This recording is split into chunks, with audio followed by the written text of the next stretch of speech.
நாகர்கோயில்ல அரசு இந்த நடவடிக்கைகளை உடனுக்குடன் எடுத்திருப்பது வரவேற்கத்தக்கது. திமுகவை சேர்ந்தவர்களுக்கு நாகர்கோயில் பற்றி பேசுவதற்கு தகுதி வரணும்னா 5 வருஷத்துல நாங்க என்ன செஞ்சோங்கிறதையும் கொஞ்சம் சேர்த்து சொல்லணும். இதுல எல்லாமே மோசடிகளா இருக்கலாம். அந்த மோசடிகள் அனைத்திற்கும் இந்த ஆட்சியை மட்டுமே பொறுப்பாக்குறதோ அமைச்சரை மட்டுமே பொறுப்பாக முழு விசாரணை நடந்தால்தான் இதனுடைய உண்மை என்னன்னு புலப்படும். திமுகவிலிருந்து சொல்றதை மட்டுமே அப்படியே எடுத்துக்கொண்டு நம்ம பேச முடியாது. அடிச்சு கொலை செய்த 3 சிறை காவலர்களும் கைதிகள் 8 பேரும் உடனடியாக கைது செய்யப்படுறாங்க. 5 வருஷத்துல திமுக ஆட்சியில் இது போல எந்த நடவடிக்கையும் யார் மீதும் எடுத்ததில்லை. அதை மட்டும் நாங்க மறக்கல. IPS அதிகாரிகள் சேர்ந்து ஒரு கூட்டறிக்கை வெளியிடுறாங்க, அவர் மேல் நடவடிக்கை எடுக்கக்கூடாதுன்னு சொல்லி. அதுக்கு தான் திமுக அரசு ஒத்துக்கிட்டு பணிஞ்சு போகணும். அப்போ IPS அதிகாரிலாம் சேர்ந்து ஒரு குற்றவாளியை பாதுகாத்தா ஏற்றுக்குவீங்களா நீங்கள்? ஒரு IPS அதிகாரி மேலே இந்த அளவு நடவடிக்கை எடுக்கிறதே பெருசுங்க. இப்போ IPS அதிகாரி கொலை பண்ணால் கூட நடவடிக்கை எடுக்க மாட்டீங்களா? அர்த்தம்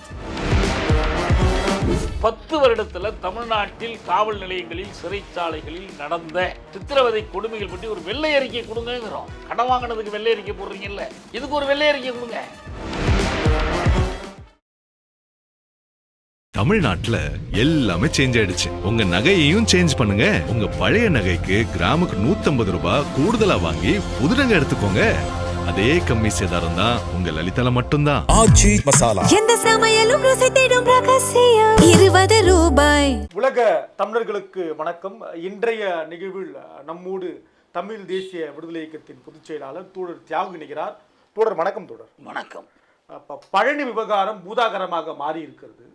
ஒரு காட்டமான பதிவை திமுக தரப்புல இருந்து இப்போ கொடுக்க தொடங்கியிருக்காங்க.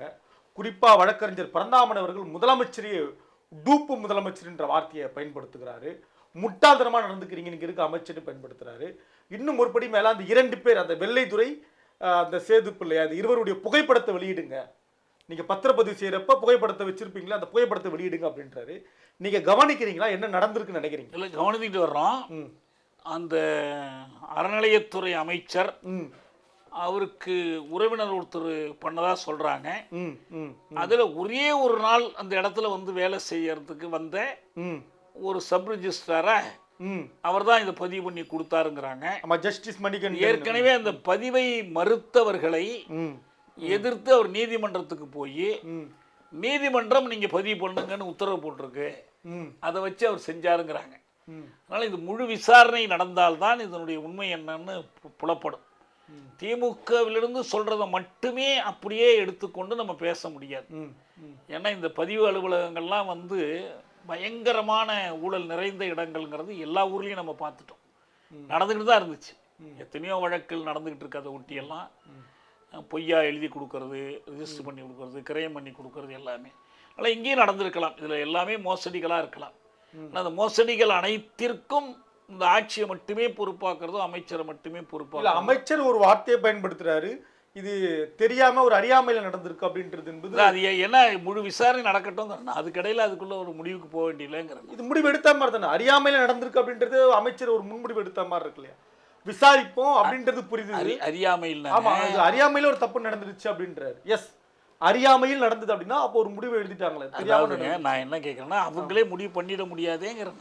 இப்போ அந்த பதிவை ரத்து பண்ணணும், அதுக்கு என்ன நீதிமன்றத்தில் என்ன நடைமுறை, என்ன அந்த பணத்தை பத்திரப்பதிவை நீதிமன்றம் ரத்து பண்ணிட்டாங்க.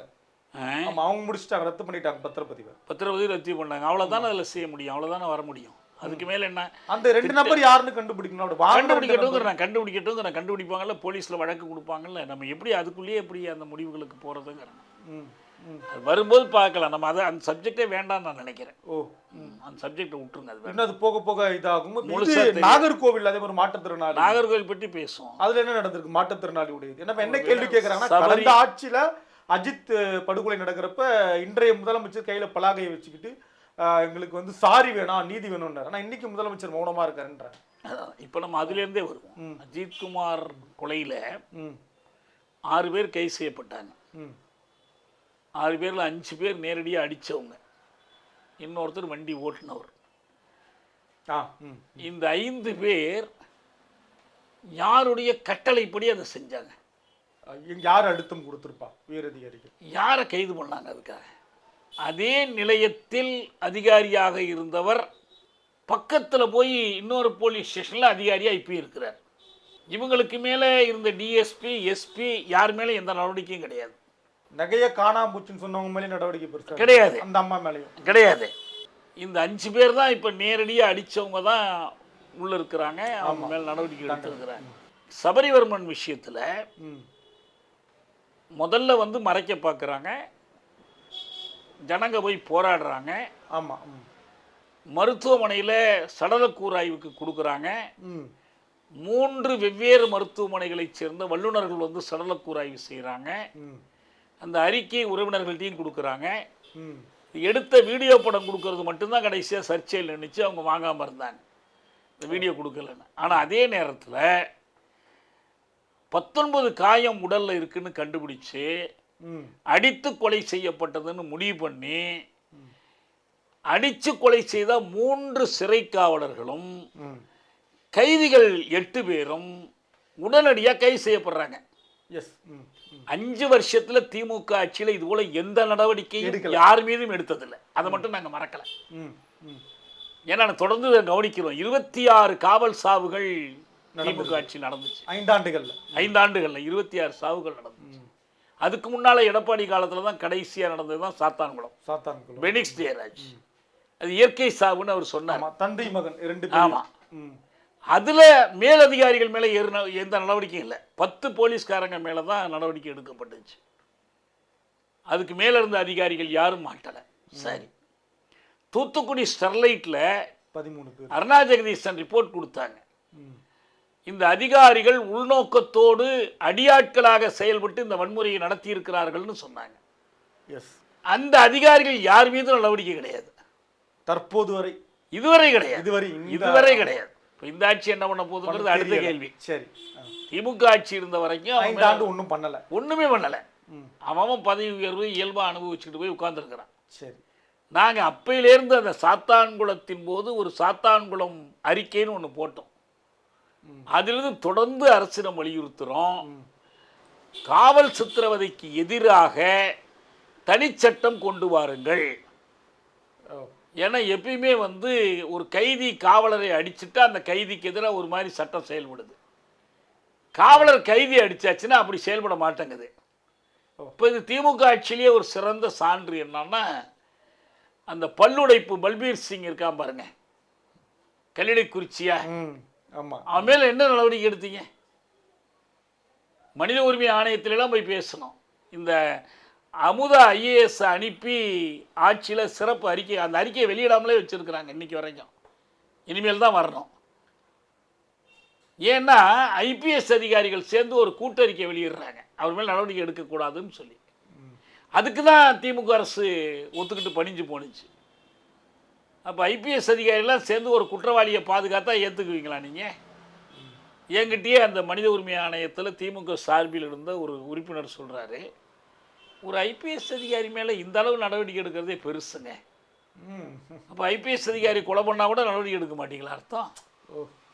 அவர் கொஞ்சம் மனநிலை பாதிக்கப்பட்டவராக இருந்தார் அப்படின்னாங்க. நான் சொன்னேன், மனநிலை பாதிக்கப்பட்டவர் அவரிடம் கைதிகளாக போய் சிக்கி கொள்ளுகிற, அதில் சில பேர் தாழ்த்தப்பட்ட மக்கள், அவங்களுக்கு எதிராக எஸ்சி எஸ்டி ஆக்டில் போடப்படுது அவர் மேலே வழக்கு, அவங்களுக்கு எதிராக பல்ல உடைக்கிறார், அவங்களுடைய உயிர் நாடியை பிடிச்சலாம் நசுக்கிறார்.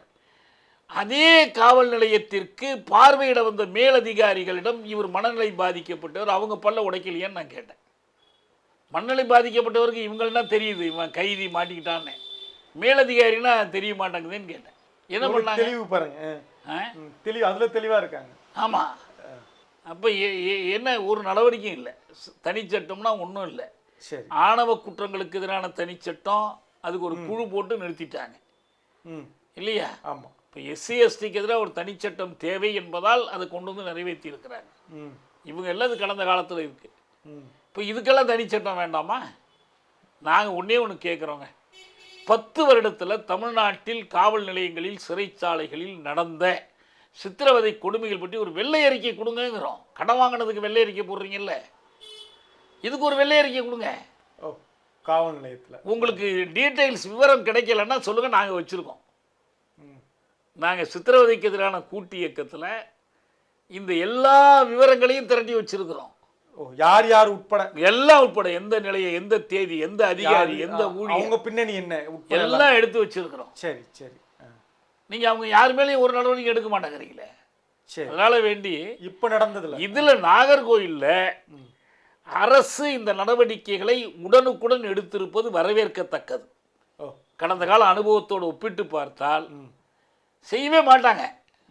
ஒரு காவலரை இவனை அடிச்சுட்டா, இவன் அடிச்சதுனால செத்துட்டாங்கிறதுக்காக கைது பண்ணுறது எப்போ கைது பண்ணாங்க தெரியுமா உங்களுக்கு?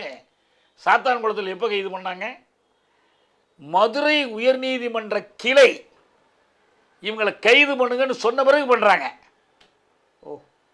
அப்போ உயர்நீதிமன்றத்துக்கு போனால்தான் குற்றமிழைத்த காவல் அதிகாரிகளை சிறைக்கு அனுப்ப முடியும். இயல்பு அரசு இவன் குற்றமிழைத்தான், அவனை கைது பண்ணி உள்ளே போடுங்க. இப்போ நாகர்கோவிலில் நடந்திருக்கு. சரி. இதுக்கு மேலே இந்த பாதிக்கப்பட்ட குடும்பத்துக்கு உதவி பண்ணணும். அது விவகாரமே குட்கா வியாபாரம்னு வருது. ஒரு ஊனமுற்ற இளைஞர் கடையில் வச்சுக்கிட்டு இருந்தாருன்னு வருது. இதனுடைய பின்னால் இருக்கிற வலைப்பின்னல் என்ன, அவனுக்கு எங்கேருந்து குட்கா? இதே போன்ற ஒரு வழக்கு டெல்லி திகார் சிறையில் நடந்து 80ஆம் வருஷம் அந்த வழக்கு உச்சநீதிமன்றத்திற்கு போனது. உச்சநீதிமன்றம் நம்ம கபில் சிபலை ஆணையராக நியமித்து சிறைக்கு அனுப்பி அதை பற்றி விசாரிக்க வச்சு. அந்த கைதி பேர் பிரேம் சந்து. புகார் கொடுத்தவர் சுனில் பத்ராங்கிற ஒரு தூக்குதண்டனை கைதி.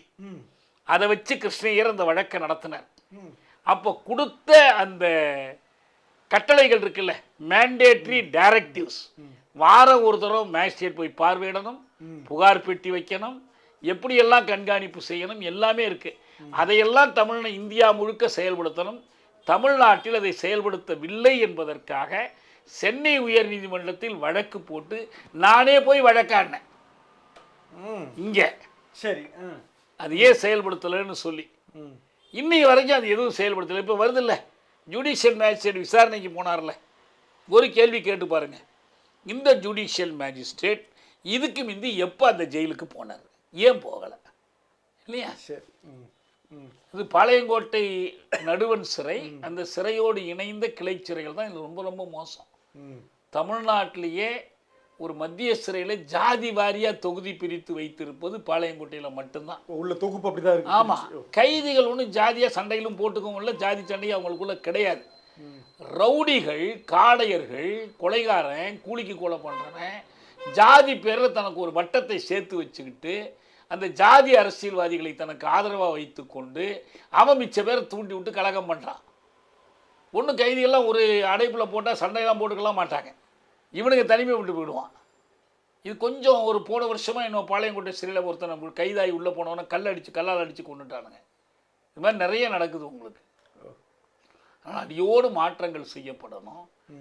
காவல் சீர்திருத்தம் சம்பந்தப்பட்ட அறிக்கைகள் இருக்கு, சிறை சீர்திருத்தம் பற்றிய அறிக்கைகள் இருக்கு, அதெல்லாம் எடுத்து செயல்படுத்துங்க. நேர்மையாக ஒரு அரசு உறுதியாக இருந்துச்சுன்னா ஒன்றே ஒன்று தான் அவங்க எச்சரிக்கையாக இருந்துக்கணும். என்னன்னா, அதிகாரிகளிடம் கவனமாக இருங்கள். திமுக கவனமாக இருக்க தவறிடுச்சு, என்னுடைய பலனை அனுபவிக்குது. அதிகாரிகள் பேச்சை கேட்டு ஆட்சி செய்தால் நடக்கும். ஒரு நேரம் எனக்கு நடந்துச்சுது. நான் போய் ஆல்ரெடி நான் சிறைத்துறை அமைச்சரான போகிறது 89 கலைஞர் ஆட்சியில். கலைஞருக்கு நான் ஒரு கடிதம் கொடுத்தேன், இதை கொண்டு போய் கொஞ்சம் கலைஞர்கிட்ட கொடுத்துருக்கேன், நான் ஏற்கனவே அவர்கிட்ட பேசிட்டேன்னு சொல்கிறேன். கொடுக்க மாட்டேன்ட்டார் அவர். இல்லைங்க, இந்த மாதிரி அதிகாரிகள் சொல்கிறத வச்சு, அதிகாரிகள் சொல்கிறத நம்பி தாங்க ஆட்சி செய்ய முடியும், நீங்கள் சொல்கிறத நம்பி ஆட்சி செய்ய முடியும்னு அவர் கேட்டார். நெருக்கடிநிலை காலத்தில் அதிகாரிகள் சொன்னதை நம்புனீங்கன்னா என்ன ஆச்சுன்னு நான் கேட்டேன். யார? அருணாவை கேட்டேன், ஆல்ரெடி அருணாவை கேட்டேன். அவர் அப்படியும் கேட்கல, கொடுக்க முடியாதுன்னு திருப்பி என் கையில் அந்த கடிதத்தை கொடுத்தார். நேராக கொண்டு போய் அன்பகத்தில் ஸ்டாலினை பார்த்து கொடுத்தேன். நான் உடனே கொடுத்துட்றேன் தலைவர்கிட்டன்னு சொன்னார். கொடுத்தது மட்டும் இல்லை, 2 நாளைக்குள்ளே எங்கள் வீட்டுக்கு, அப்போ தொலைபேசிக்கு செல்பேசி கிடையாது, தொலைபேசி பண்ணி தலைவர்கிட்ட கொடுத்தாச்சு, இதன் மீது நடவடிக்கை எடுப்பதாக அவர் உறுதி கொடுத்துருக்கிறாருன்னு சொன்னார். 89 உறுதியாக நடவடிக்கை எடுத்து அறிவித்தார் சட்டமன்றத்தில். நண்பர் தியாகு கொடுத்த கடிதத்தின் பேரில் 497 பேருக்கு விடுதலைன்னு அறிவித்தார். சரி சரி. இப்போ அதிகாரிகள் சொல்கிறத கேட்குறதா, நம்ம சொல்கிறத கேட்குறதா? சரி சரி. அதனால் இது நிறையா இருக்கிற கதையெல்லாம். நாகர்கோவில் பொறுத்த வரைக்கும் இதுவரைக்கும் மாநில அரசு செய்திருப்பது சரி. இது ஏன் சரின்னா, ரொம்ப நாள் தண்ணி தவிச்சு கிடந்தோம், இப்போ தான் தண்ணி ஊற்றி இருக்கிறாங்க. திமுகவை சேர்ந்தவர்களுக்கு நாகர்கோவில் பற்றி பேசுவதற்கு தகுதி வரணும்னா 5 வருஷத்துல நாங்க என்ன செஞ்சோங்கிறதையும் கொஞ்சம் சேர்த்து சொல்லுங்க. சரி, நன்றி தோழர். நன்றி நன்றி தோழர். தமிழ்நாட்டுல எல்லாமே சேஞ்ச் ஆயிடுச்சு. உங்க நகையையும் சேஞ்ச் பண்ணுங்க. உங்க பழைய நகைக்கு கிராமுக்கு 150 ரூபாய் கூடுதலா வாங்கி புது நகை எடுத்துக்கோங்க. அதே கம்மி சேதாரம் தான் உங்க லலிதால மட்டும்தான். எந்த சமையலும் ருசி தேடும் ரகசியம் 20 ரூபாய்.